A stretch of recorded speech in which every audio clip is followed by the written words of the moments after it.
So part of my 2026 resolutions has been to deepen my practice of mindfulness and meditation.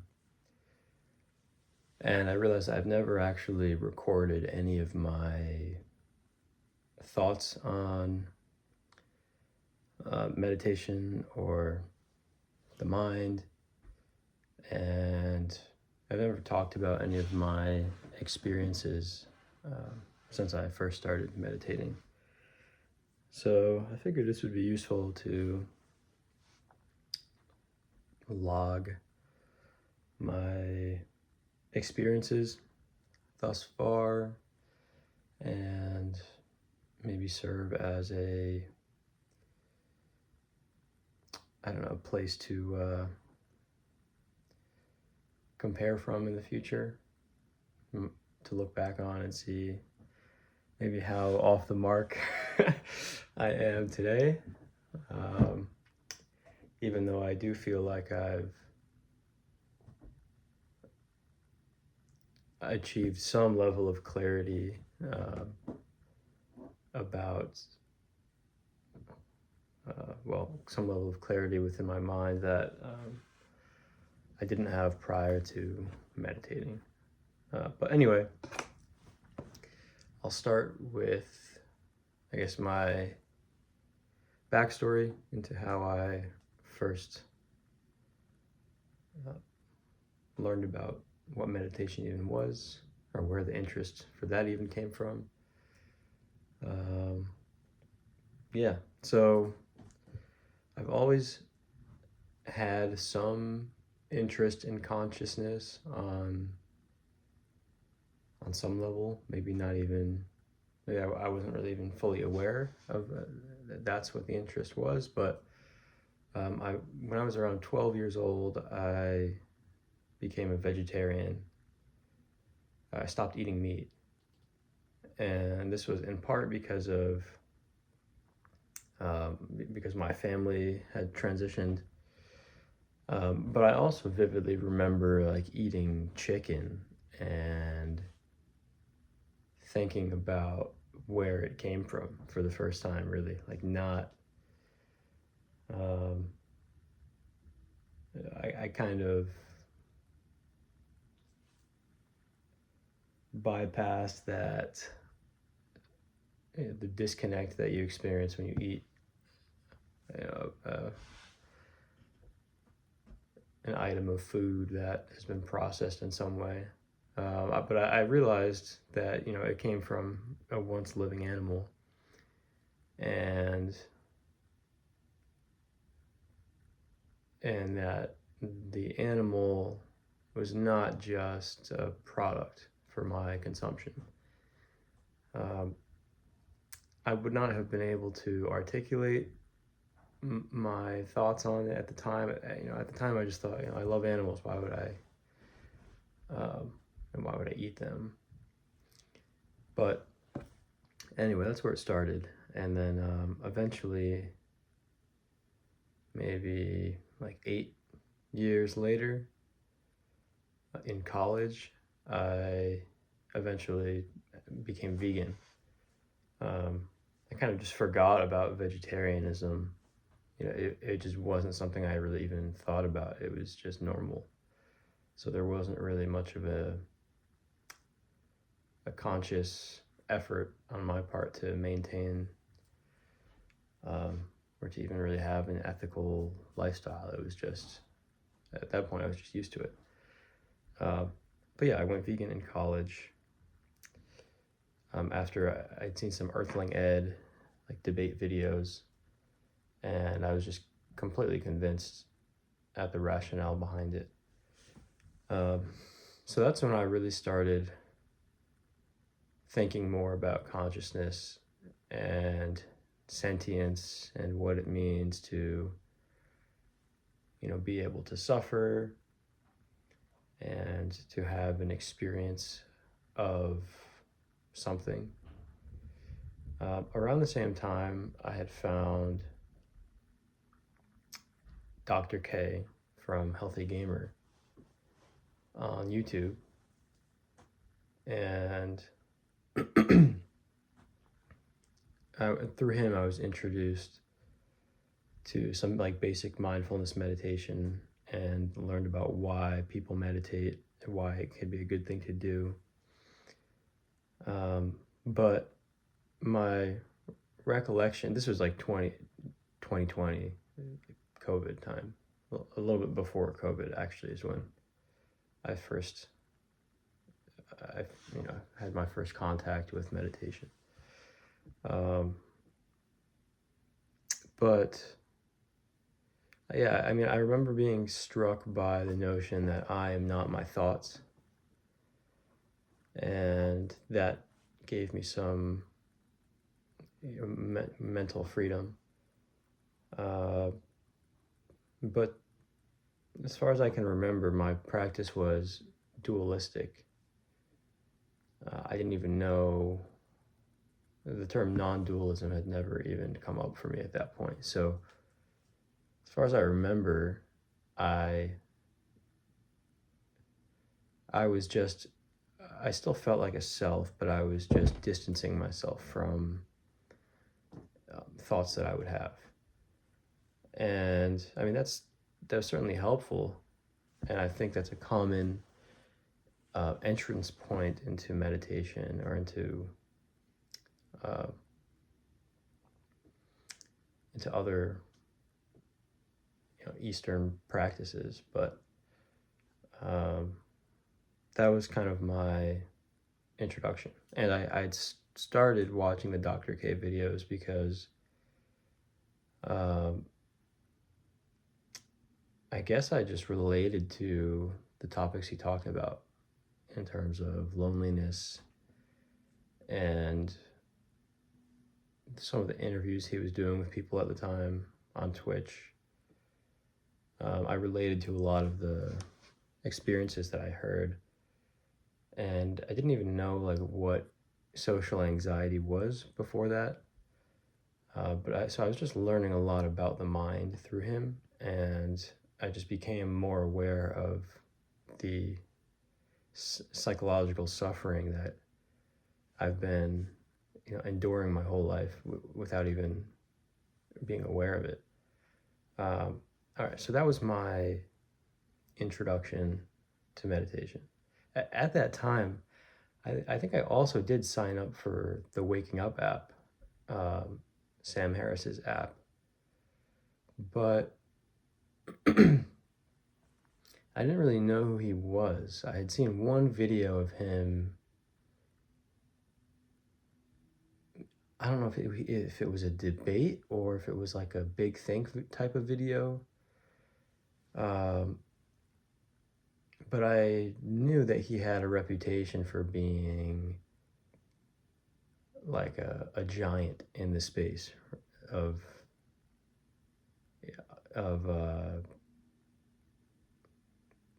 public intellectual. And yeah, I downloaded his app. The app, I think, had only been out for a few years. I think it came out in 2016. This was like 2020. Or maybe that's when the app just came out and the book released in 2016. I'm not sure. But anyway, I didn't stick to it very long. I don't even think I listened to any of his guided meditations. I think it was just, I was just using it as a timer, a meditation timer. But I kind of had heard of who he was, but just had a very, very faint idea. Right, so then that was my junior year of college, and then COVID happened, and that's when I became vegan, was actually 6 months into COVID, maybe. And then my meditation practice kind of died out. Yeah, it wasn't something I really stuck with in any meaningful way. And yeah, I mean, I continued the rest of my college experience, and eventually graduated. And I didn't really fall back into meditation until I had an experience with psilocybin in the backyard of my friend's house, his college house, and I mean that just completely collapsed my understanding of reality. I mean, it was just very clear to me during that experience and afterwards that there's much more to our conscious experience than we realize or that we're aware of. So that kind of reinvigorated this curiosity. And afterwards, I started just having questions about like the nature of reality. And at this time, I didn't even know what philosophy really was. I didn't know what, if you had asked me to define philosophy, I would not have been able to in any accurate way. But I was definitely having philosophical thoughts about, like what is real. So my inquiry into some of these questions, or my investigation into some of these questions that I was having, led me eventually back to Sam Harris, and just his old like YouTube, some of his old debates that are on YouTube, and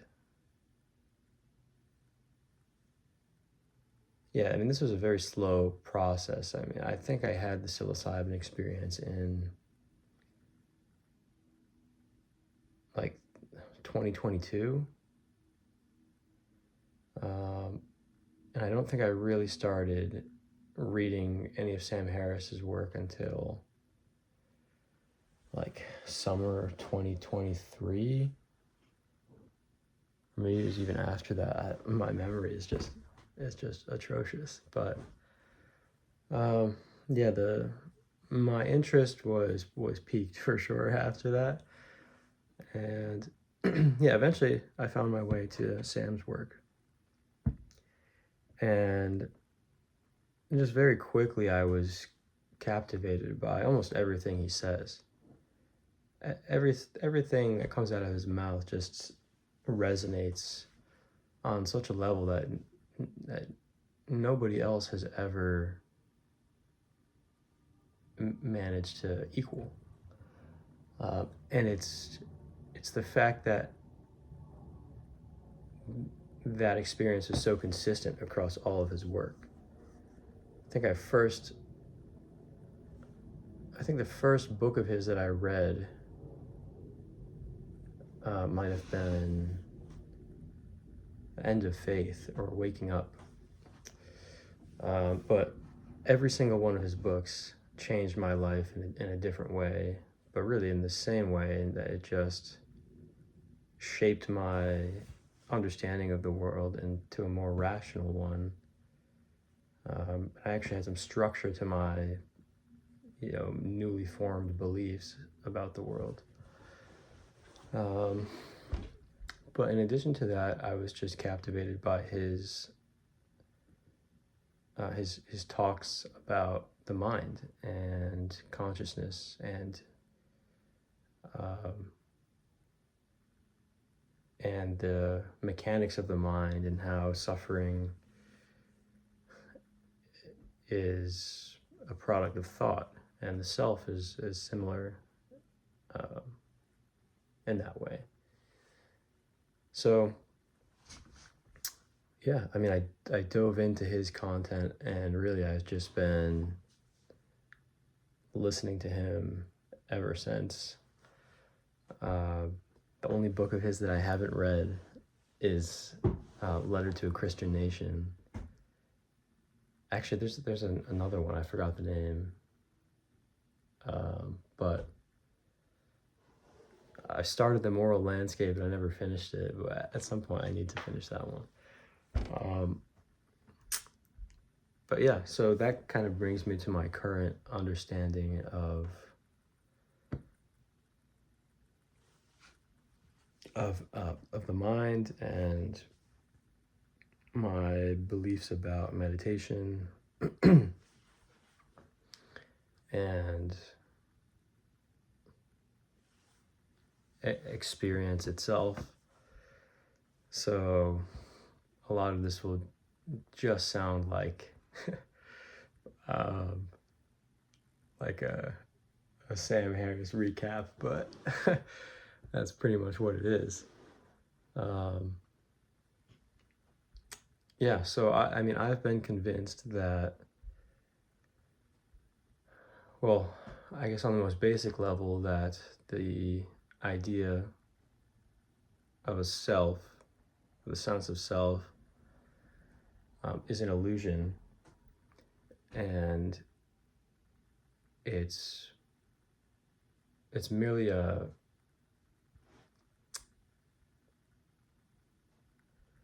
phenomenon of experience, just like anything else is in our visual field or our ability to hear things or feel things. All of these are sensory experiences that are just appearances in consciousness. And the main shift is going from a subject object perspective, where you believe yourself to be an independent subject that's in a world and experiencing objects that are different from where you are. They're located somewhere else. Going from that to the realization that the subject itself is also just an appearance in consciousness, that there really is just open awareness, and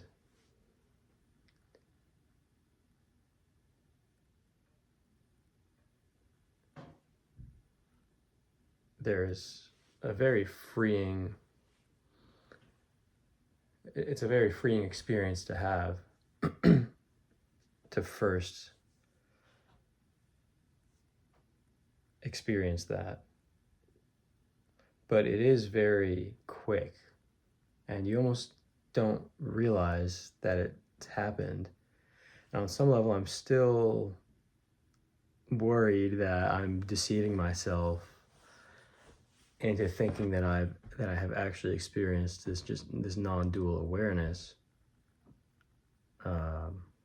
But I guess only time will tell. I found a lot of benefit from Douglas Harding's instruction,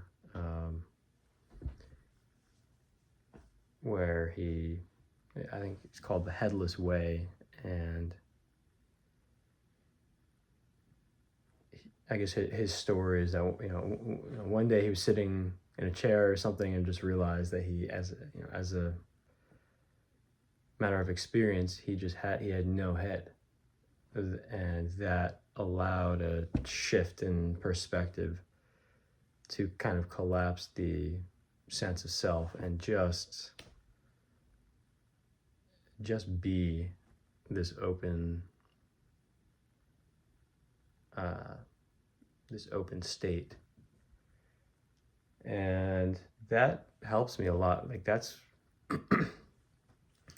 that was the instruction that first allowed me to understand what people are talking about when they say non-dual awareness. Because I went through the introductory course on waking up, but some of the instruction, like look for the looker, would just leave me narrating in my head that I'm looking for the looker, and then kind of narrating that narration, and it just in this weird loop of still just thinking, yeah, so that instruction felt a little bit too, I don't know, too confusing for me. Like it didn't click in the way that Douglas Harding uh, was able to for me. But the way that this plays out now is, I mean, I really still have a pretty an awful uh, schedule of practice. Like I'm not consistent at all with formal practice, but um, I do I do permeate my life with moments of awareness. Whenever I notice that I'm overwhelmed by emotion, or if I'm in a transitional state in the day, like I'm sitting on the toilet or something, or I just finished like a set at the gym, and I just have a moment where I'm not really doing anything. Um, those are the times when I find it helpful to, kind of return to this open awareness and leave that sense of self for a moment. Yeah, I'm trying to think of how how the meditation has like qualitatively affected my day-to-day experience. And I think I'm more patient. I'm more okay with things not, going the way that I want them to. Um, but I definitely still am prone to irritation, and sometimes I just, I ignore the call for mindfulness. But the fact that I have the skill, even if it's still at a beginner's level, I mean, there's a very clear difference in experience of feeling like a self in the head and then feeling just like